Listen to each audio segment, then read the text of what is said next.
we'll go ahead and get started. I just popped this, you guys, I've screen shared going back to the circle of life tool that I like to use a lot. I use this with all of my clients. You know, health is defined not just with the food that you eat, but all of the different areas in your life. So it's always good to like come back around and view this and kind of remind yourself, like, you know, maybe I'm not feeling so much presence in like home cooking, or, you know, your physical activity. And those are just some areas you can take a look at and be like, okay, maybe I need to focus on that over the next month or so, or, you know, so that way you can see the example down in the bottom right-hand corner. When things are kind of like moved in towards the center, it just kind of gives you a visual of where you could work and tweak a little bit of your overall joy and happiness.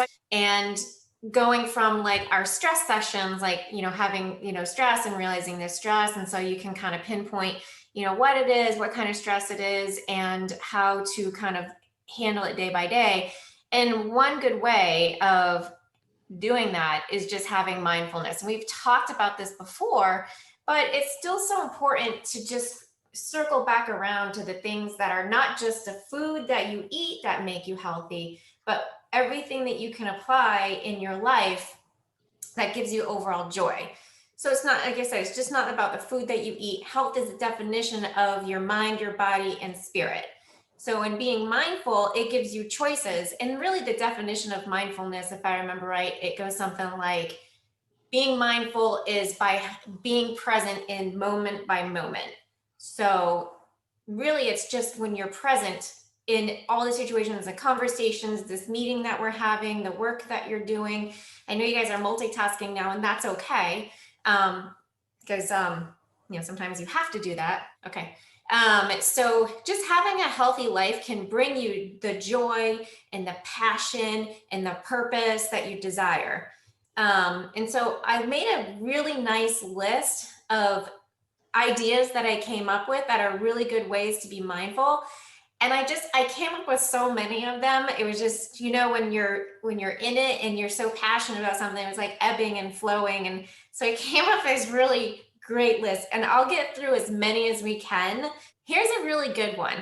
I'm sure that we've all had this. I know I've had it. And when sometimes you feel like you can have a bad day, and you can feel as though your day was maybe like pointless. You didn't accomplish everything that you wanted to do. Kids, you're just super busy, and it just causes you to be agitated or in a bad mood. And you know, that can linger on, which is fine. You know, that's just the stress and the breathing that you got to do to get out of it. But no matter what happens, being mindful and having like a bad day or stressful day, or not accomplishing everything that you want to accomplish, try to find the silver lining. And sometimes, you know, if you're talking to a person and they're, I don't know, telling you about a situation that they might be in, one way that you can be mindful is listening. And then maybe a goal to practice is learning what you can, if somebody's having a problem, what can you learn from that? So instead of, you know, saying your 2 cents worth or whatever, just kind of maybe taking it in and listening. Because sometimes people just need a listener, not so much, you know, somebody that tells you how to handle it. So make every day a good day. Find the silver lining. You know, it's like a bad day, like the kids will drive me crazy and everything. But the silver lining for me at the end of the day is I have a beautiful family, you know? So yes, they can stress me out and they can send me on a whirlwind. But at the end of the day, I'm very grateful to have children. A lot of people can't even be in a situation where they have 3 crazy children, and they would do anything to have 3 crazy children rather than try and have children where they can't, right? So there's the silver lining in that. So another one that I made is to stop and smell the roses. What this means is a lot of times we are stuck on cell phones and television, and especially our phones and social media, and then you miss the world around you. So sometimes you get so wrapped up on it that you forget to notice the things around us. So stop and smell the roses. So take a short walk without, you know, maybe your cell phone, or have it in your pocket or whatever, because for safety. But look at the colors around you, the flowers, you know, make note of things that you might not otherwise make note of, and just really take the time to be present and pay attention to the sounds and the smells, and just being grateful for living in the world that we live in. The next one, of course, is mindfulness when eating. This is one we talk about a lot. And we went through the mindfulness exercise, if you remember, with the fruit and like tasting it. And I thought that was fun. I was really happy a lot of people participated in it and actually found that fun. So a lot of us eat while on our phones or watching TV, or by guilty of eating while driving. You try not to do that too much, but it's obviously better for just your overall health and being grateful for the food that you do eat, nourishing your body and giving you the energy that you need to live and survive. Um, so remember, going back to digestion and so forth, to eat and chew your food, take it a little slower, enjoy what you're eating, and actually taste your food. I have to remind my kids all the time, like, slow down, get off your phone. It's a habit that you create, and it's not being mindful when you're eating. And that just leads into like a series of problems. And especially with digestion, you really want to allow your body to digest. And remember, going back to that digestion, just a reminder, digestion actually starts from the moment that you see or smell food. So it really takes you through that whole entire process. So just as a reminder to just be mindful while you're eating, be grateful, be thankful, pray before you eat if you want to, if you're into that, just thanking God for the healthy food that we are given. So mindfulness while eating. Listen without making judgment. And this is, again, going back to where we were before on finding silver linings and so forth. And when you're a good listener, it's because somebody is opening up to you, maybe just to chat or to get some frustrations out. But remember, this person is opening up to you because they probably trust you.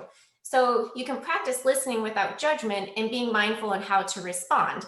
And the response that you can do when you're mindful and really hearing in what somebody is saying is you can respond with support and positive reinforcement. So being present with friends, right? That's really something that you can be, super grateful for. And okay, notice when you zone out. I added this one in is because now that I've made note of being mindful when I zone out a lot. Like, I zone out when I'm cooking, I zone out when I'm doing the dishes, I zone out when I'm driving. It's okay to zone out, but when you zone out, like for me, like if I'm cooking or if I'm cleaning up the dishes or whatever, I'm not being intentional on what I'm doing, or maybe the kids are chatting and I'm kind of like, I've been able to basically like tune them out, when I really should kind of be listening to like what's going on and what they're saying, and, being present in what they're talking about, because you can pick up on a lot. So you get into the routines and your brain kind of goes on autopilot. So when you're driving or at work or you're doing tasks like making a meal, then you tend to zone out. And then it's just really not being mindful of being in the present moment that you're at. So just take note over the next like 24 hours on how many times that might happen. So an intention check-in. So going back to our intentions at the beginning of the year, what you want to do is try to channel some of your intention into that goal. So for example, if you intended, like V said, he wanted to be like insanely fit. I think that was his goal, right? So if you intend to be stronger, your intentions might actually be an affirmation saying, I am strong, and saying that mantra out loud in your head and throughout the day. So it just kind of reminds you, like, yes, you might want to be stronger, but that doesn't mean that you're not strong right now, right? So the next is recognizing that thoughts are just thoughts, and we can get kind of wrapped up in thoughts that go through your head over and over and over. And just remember, those are just feelings, and those are feelings that you might have that make you anxious or worried or angry. And when you have moments like that, it can really just like throw off your entire day. So practicing mindfulness and an understanding that those thoughts are really just temporary, and they'll just soon be replaced with other thoughts. And so once you've fully trained yourself to accept this, you'll be able to take the next step in replacing those negative thoughts, or those thoughts that are giving you the worry, with positive thoughts. That takes practice. It's not something that's just easy to do. I get it. But when you have a negative thought, just breathe in, and as you exhale, you can picture that negative thought just exiting your body. And then when you breathe in, just breathe in positivity and start thinking of things as you're breathing in. You can have a list, the same exact list that you can use today, tomorrow, next year, or even for the rest of your life. You can have that list of things that you are grateful for, whether it's one thing, two things, three things, and that'll distract you as you're trying to, it's like exercising your mindfulness brain. So you breathe out the negativity and you breathe in gratitude and positivity. And again, it takes practice. So if you're one of those people that just have a lot that's going on up here, try it and see what happens. And then, so set mindfulness reminders. I love this one. I use a Canva app. I've talked about this before. The Canva app is great for meditation or sleep music. There's a lot of other things on there other than just meditation. There's like guidance and mindfulness. So anyways, they have some settings on there that'll pop up on your phone. I have mine to set up at 3 o'clock every day with a reflection, and it's always a positive reflection. And sometimes it just happens to hit you at the right time and you're like, ooh, that one really resonates with me. And then you just take a minute and you reflect on that. It takes 30 seconds to a minute, and you're replacing the chaos of everything that's happening throughout the day and just being mindful of how you feel at that moment and how you can again replace those thoughts with being like joyful and having gratitude and peace. So the mindfulness reminders are really fun, but you don't have to go buy the Calm app. You can do little sticky notes of intentions on your bathroom mirror or on your desk at work, or just simply write it down. And every time you see this as a visual trigger, it's just a reminder to check in with yourself and channel in some of that positivity. So that one is mindfulness reminders. Staying calm, again, in the spiraling thoughts, and going back to, being, thoughtful, the thoughts that come in and you're trying to release them, the negative thoughts, and get positivity. We definitely can get caught up in the tizzy of like worry and frustration, and you have those thoughts that are swirling around your head. But you can keep a journal, or open up the notes on your phone. You can go to the notepad, and you can, you don't even have to type it. You can speak it, or whatever you want to do. Or journaling might sound silly, and a lot of people are just not into journaling, and that's okay. But sometimes when you get the thoughts out into real physical words and they're actually visual in front of you, it can play a huge role in calming your mind and putting your worries at ease, and just being mindful with the thoughts that you have right now. So if you can just sit down and write out 2 sentences, and of course you can write more, but start with 2 sentences and then just get it out. And I am feeling this right now, and I'm going to channel my energy into doing that. So just calming your mind and being mindful of how you're feeling.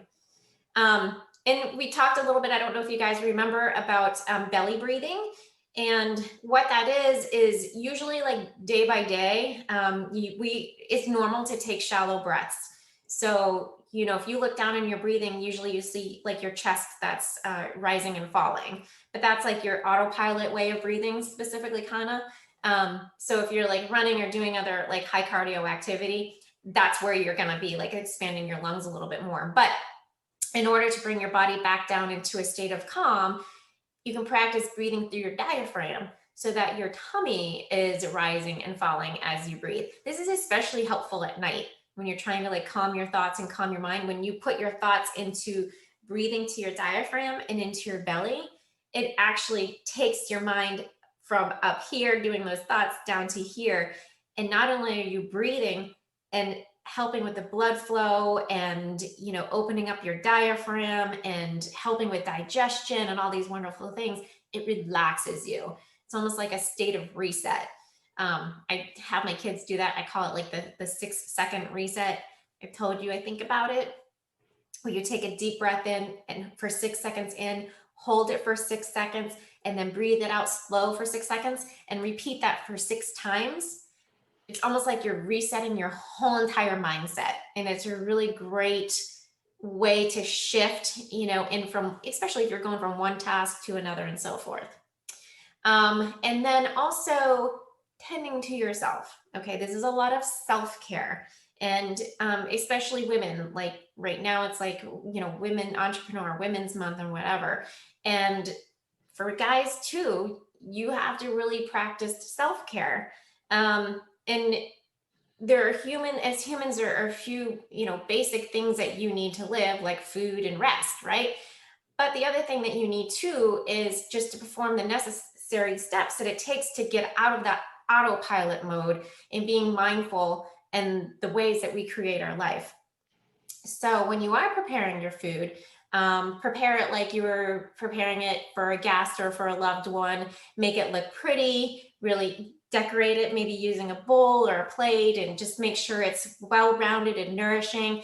And then feel gratitude for the food that you're using to fuel your body. So now you're focusing on everything around you that's positive, and just feeling appreciation for having wonderful things and not just taking life for granted. Just really take care of yourself. And it's, again, going back to health, it's mind, body, spirit, not just food. That's a small piece of it, right? So be thankful, be grateful, and be mindful in all of these moments. So I actually was able to get through everything that I had on my list.